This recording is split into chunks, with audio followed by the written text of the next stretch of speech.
Hey, world, what up? So one of the most surprising teams in the NBA, which could be one of the most, but at least on my aspect, is actually going to be over at the Bay with the Golden State Warriors. Now, beginning of the season, I actually did predict them to actually not reach the NBA playoffs, and they've actually taken this team by storm. So I got to give where credit's due when it comes to Golden State and Steph Curry and the crew.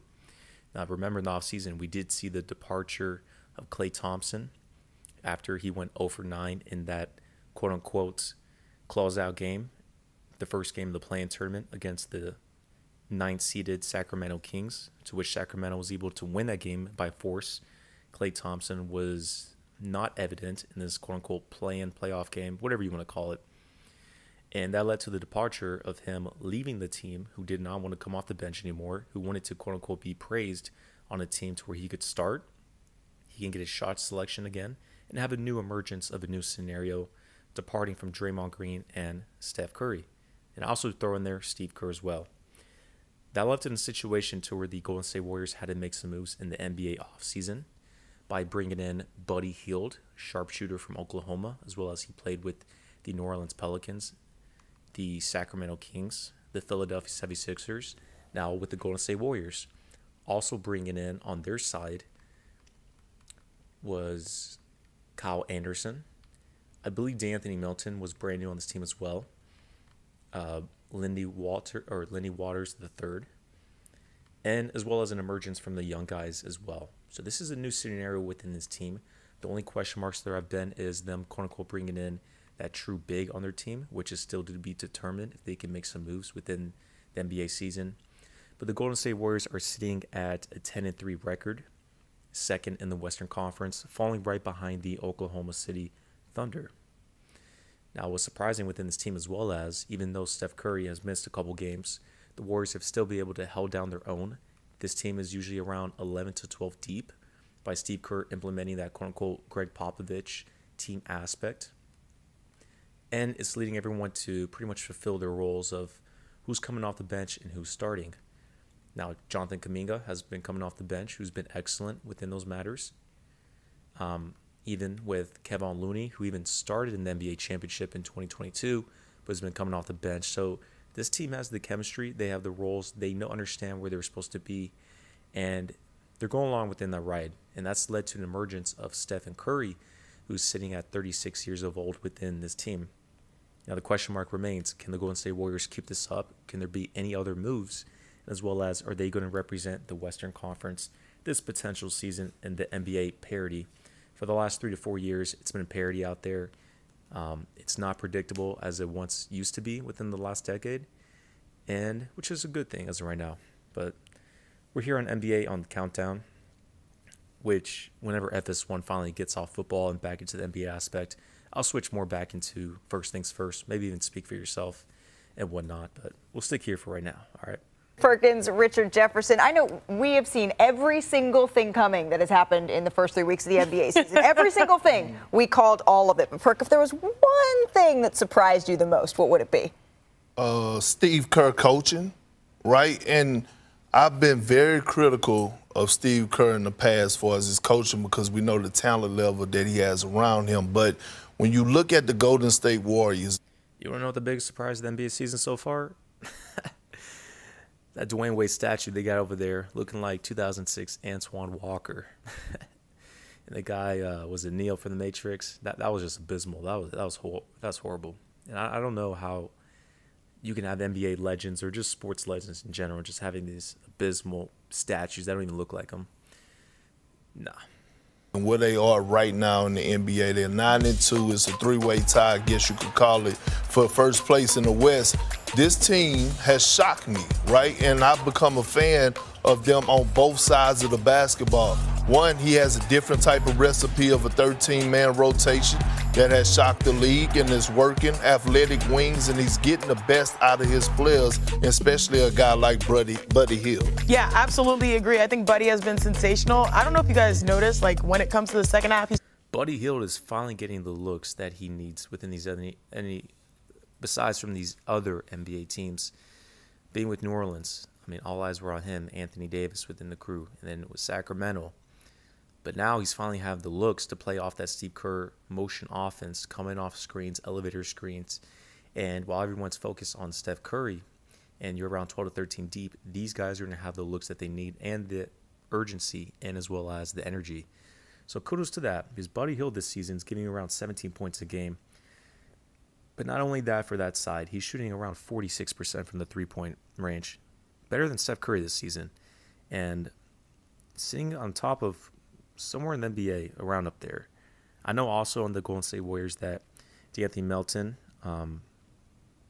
it's actually my bad. Moody and Draymond Green are also shooting around 45, 46% as well. So these cats are getting the looks out there, and they're going in. Starts heating up and heating up. I love that. I mean, this Warrior squad has been a delight, honestly, because I think the conversation. You're yes, a delight, I've been hanging around you too much. Those are the types of words you use. What's wrong with delight? It's okay. That's just you. So when you think about these Warriors, though, what'd you say? Sound like a treat. I am a treat, Perk. I'm a treat. We're all treats. You said a treat. But you know what's funny? When we thought, Richard, pay attention. Richard, we're focused over here. today. Richard, over here. When it comes to Golden State Warriors, what I really think is the last few years, we've been talking about the decline, dynasties in the past. Yeah. But they've reinvented themselves, especially through their strength in numbers. And it's not just their offense. They've won games forcing turnovers. We look at the Celtics game. They've won games coming back in clutch time. Steph Curry, final 12 points for the Golden State Warriors. So it's good to see that Warriors basketball is truly back. Is that your... Well, after they won the championship in 2022 against the Boston Celtics, we expected their core and everyone to stay as they needed to be. We thought we would see an emergence more about Jordan Poole, as well as with Jonathan Kuminga, which Jordan Poole was in that range, but they shipped him off after in the offseason when Draymond Green and him got in that scuffle, which pretty much, quote-unquote, ruined the whole team chemistry, as well as the direction within that team. They never addressed the big issue of that internal aspect, as well as they didn't bring in some other players about bringing in more true bigs within their team. Again, they had 6'9" Kevin Looney being as their starting center, and they never really addressed that. But besides that, Jonathan Kuminga, he's a nice young player, but I believe he's overrated on his side of things. He's not that quote-unquote young Kawhi Leonard or quote-unquote young Paul George type aspect, which they're kind of pretty much painting him out to be. We'll see when it comes down to that. But Jordan Poole, they let him go. They brought in that Chris Paul experiment, which was abysmal, which ruined their trajectory. I don't know why they did it, but it is what it is. And that's what ruined them last season to not make the playoffs and losing that play-in tournament within the first game at that 9 and 10 seed against the Sacramento Kings. So the Warriors within the last two seasons, whenever they did win the NBA championship, they've not been in a good direction, and it's on their fault. Now they're pretty much picking the scraps up together by bringing these young players and these guys who are pretty much middle of the pack in the NBA by going 12, 13 deep with the Steve Kerr experiment, which they're getting the most as they can squeeze that lemon, right? They still need another move or two if they want to be a true championship contender. They need to address their bigs issue. You do have, as their bigs, quote-unquote bigs, Kevin Looney. You do have Trace Jackson Davis, both at 6'9", around 220, 230 a pop. They're going to have to bring in another big. Jonas Valanciunas potentially, maybe a Clint Capella, maybe a Steven Adams, somewhere along those lines. If they can get a true big to start as their center, I think that's going to be very big for them on that side. They're good at their fours with Jonathan Kuminga, Draymond Green, and Kyle Anderson. This team is deep. They do have Andrew Wiggins at the 3. It looks like they're going to keep him for within this year, who had a terrible start, but been able to pick it back up. At your 2s, you do have Moses Moody starting. You have Buddy Hield coming off the bench with D'Anthony Melton, which I think he just got hurt. We'll see. You still have Gary Payton in the 2nd. Surprising, Lenny Walters has been great within their season. And then at your 1s, you do have Steph Curry and Brandon Podziemski. So this team's deep. And Podziemski's game reminds me kind of Dante DiVincenzo. He's 21 years of age, and he can hit it from both inside and out. So cool with that. Biggest surprise here, Rich? Oh, my biggest surprise this season are with these bad boys. My biggest surprise this season, it's got to be the Milwaukee Bucks and the Philadelphia 76ers. The way they've been playing, it's just been. My biggest surprise in the NBA season right now is the Cleveland Cavaliers. Kudos to Kenny Atkinson, who's got a new head coaching job after being an assistant with the Golden State Warriors for the last 3 seasons and winning that NBA championship. Remember, Kenny Atkinson did have that emergence with the against the Philadelphia 76ers within that Brooklyn Nets series back in, I believe, 2019, the season before they got KD and Kyrie Irving, when they took that 76ers team to around 6 games and that Brooklyn team had a lot of noise in the playoffs. But surprising for me on the Eastern Conference, I will say the Cavaliers and their winning doubters. Disappointing is the New York Knicks with their starts in the NBA season, but they've been able to bounce back. But they do have health issues, so we'll figure out there. But yeah, Philadelphia and Milwaukee have been on the downside of things. Let's see if they can bounce back. And then the Western Conference, surprising for me, I mean, I would say the Pelicans, but they do have injury issues, so I'm going to let that slide for now. The Dallas Mavericks have not had a good start to the NBA season, losing 4 or 5 really close games. They're around 1 to 4 points or so.